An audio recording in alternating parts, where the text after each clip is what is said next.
want to make a comment because I actually watched the George Stephanopoulos interview before this hearing with Joe. Joe Biden did not say that no one suggested that we should keep 2,500 troops there. I read the quote, Chairman. I have the time. It was my at the quote. moment. I have the time. Well, and what he said was, you cannot have 2,500 troops stay there in a stable situation.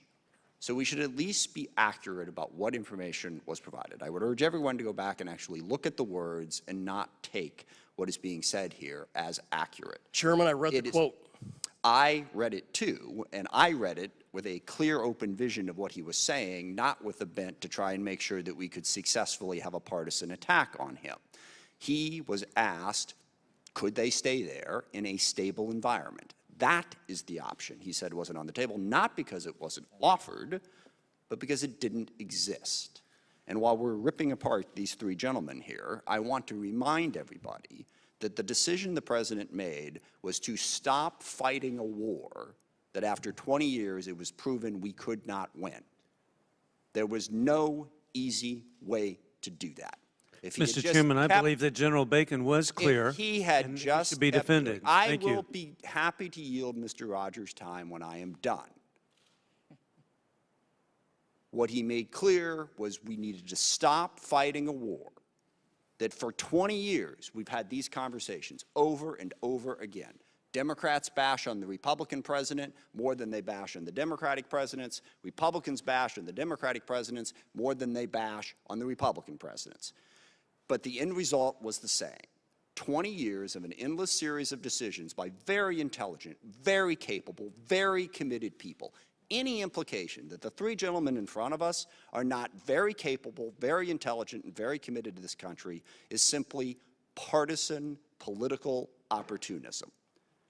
We can look at 20 years, pick your favorite general, pick your favorite president, pick your favorite leader, okay? None of them could successfully do what so many members of this committee are sitting here telling these gentlemen that they're basically idiots for not being able to do.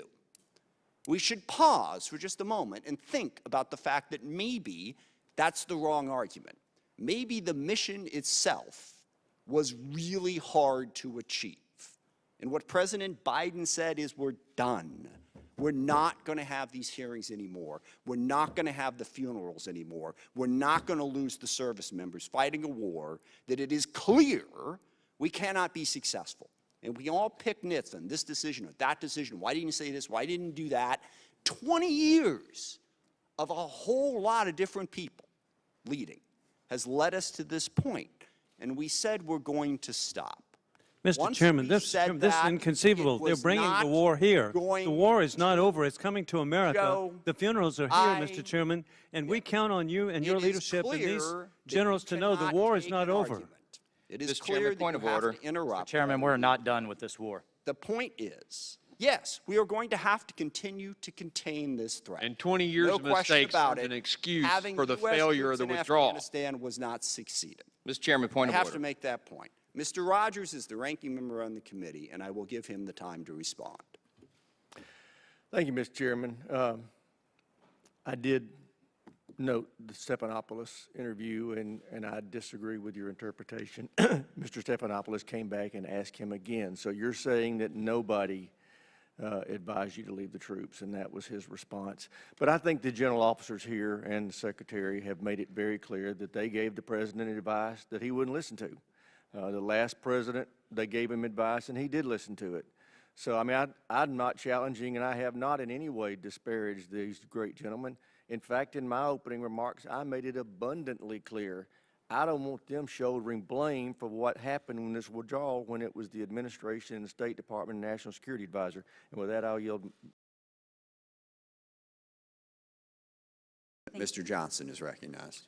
Thank you, Mr. Chairman. There's been a dispute here today about the actual words that were shared in the ABC News George Stephanopoulos interview with the President. We took the liberty of getting the full transcript. I'm going to read you the relevant excerpt and ask you a question. And, Mr. Chairman, I ask unanimous consent to enter the transcript into the record. Without objection, so ordered. So Stephanopoulos asked this, quote, "But your military advisors warned against withdrawing on this timeline. They wanted you to keep about 2,500 troops." Biden, "No, they didn't. It was split. That wasn't true. That wasn't true." Stephanopoulos, "They didn't tell you that they wanted troops to stay?"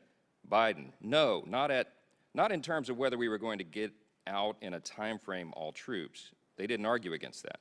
Stephanopoulos, so no one told, your military advisors did not tell you, quote, no, we should just keep 2,500 troops? It's been a stable situation for the last several years. We can do that. We can continue to do that. Question. Biden, no. No one said that to me that I can recall. So, gentlemen, with all due respect, the American people deserve to know the truth in all this. They're asking us to get the truth. So here's the thing. There's only three possibilities here. Either the president lied to the American people, or he legitimately cannot remember the counsel of his top military advisors in winding down the longest war in American history, or you have not been fully accurate under oath. General McKenzie, I'll ask you, which is it? I'm going to be very direct. I cannot share advice I give the president, and I will not do that. I will also tell you, though, that it's been my consistent position throughout this hearing and the hearing yesterday that I believe the appropriate level of our forces in Afghanistan should have been 2,500. I think we can take that to mean that you gave him that advice. Let me That's ask. right. I would not take it to mean anything other than the words. Fair enough. Secretary Austin, what is it? What are we to believe by seeing all this? Well, first of all, you heard me say earlier, Congressman, that I support the president's decision. You also heard me say that I don't view this choice as a no-cost, no-risk choice. I do believe that if we left 2,500 people there for a long and extended period of time, you'd eventually have to reinforce those people because the Taliban was committed to attacking us. Mr. Secretary, I understand all that. What we're trying to get to is, what did the president know? Did he forget what was told to him, or is he not being truthful? I view that as an inappropriate question, and I won't. Well, you may, but the American people don't. And the American people want and deserve accountability. And we even have service members like Lieutenant Colonel Stuart Scheller being thrown in the brig for suggesting that.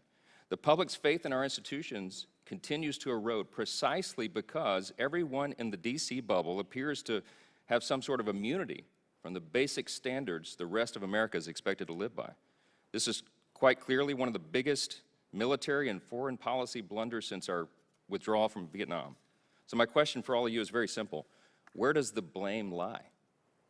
Mr. Austin, Secretary Austin. Well, first of all, I am responsible for everything that happens that DOD does, and it does a lot. I remain focused on defending this country, and that's going to be my focus for the foreseeable future. Secondly, I would remind you that we just evacuated 124,000 people. I appreciate that you think that was a big success, evacuation, but the blame for the disastrous withdrawal that everyone agrees was a disaster, who's to blame for that?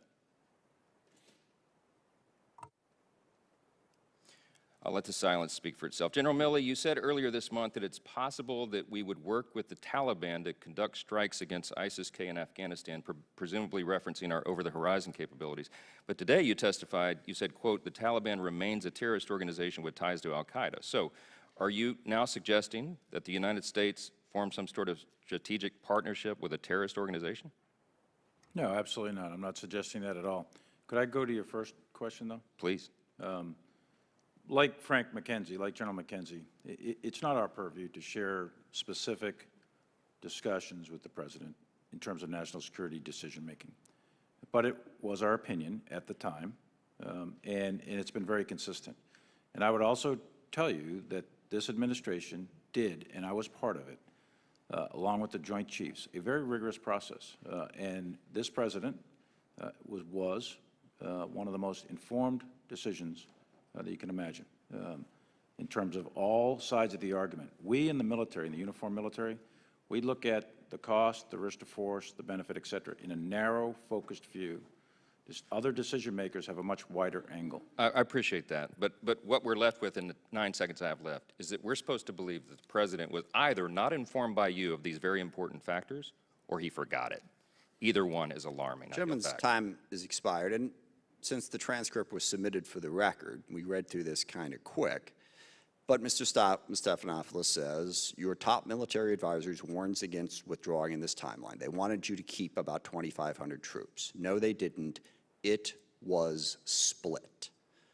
That's what the President said. He didn't say, no, nobody advised me.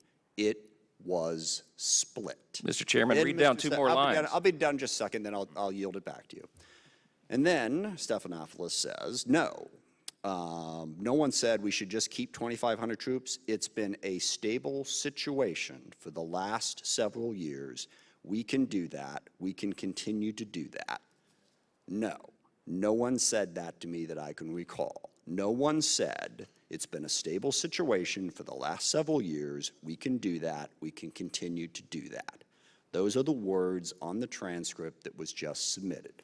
I'll leave it to other people to interpret that, but those are the actual words. And yes, I will yield, Mr. Johnson, if you can do it quickly. Sorry, I want to get to some other people, but I should give you the chance. Go ahead. I'll do it very quickly, Mr. Chairman. I appreciate that. I mean, you just read it at face value. Stephanopoulos says, so no one told you, your military advisors did not tell you, no, we should just keep 2,500 troops. It's been a stable situation for the last several years. We can do that. We can continue to do that. Biden says no. No one said that to me that I can read recall. quickly through the "it's been a stable situation" part, but that's kind of the important part. Okay. Well, look, it's open to individual I interpretation. think we've both made our point. All right. I think the Move American on people to would use Ms. common sense, and Thank it's alarming, whatever it is. I yield back.